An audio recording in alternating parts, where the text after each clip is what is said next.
ষড়যন্ত্রকারী, ভিনদেশী agenda বাস্তবায়নকারী, Bangladesh বিরোধী ষড়যন্ত্রকারী একটি পক্ষ, এরা হলো ৭২-এর পরাজিত শক্তি।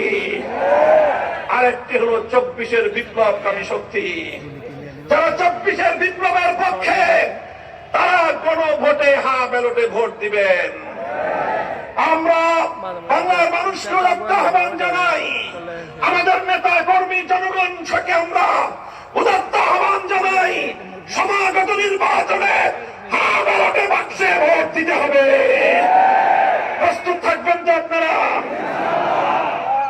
যদি কেউ না ব্যালটের পক্ষে ক্যাম্পেইন করতে আসেন, আগাম বলে দিয়ে রাখি, বাংলার মানুষ আপনাদেরকে কোনদিন গ্রহণ করবে না। প্রমাণ হবে আপনারাও ফ্যাসিবাদের দোসর। এক ফ্যাসিবাদ রক্ত দিয়ে বিদায় করা হয়েছে, আরেক ফ্যাসিবাদকে বাংলার ক্ষমতার মস্তকে বসানোর জন্য নয়।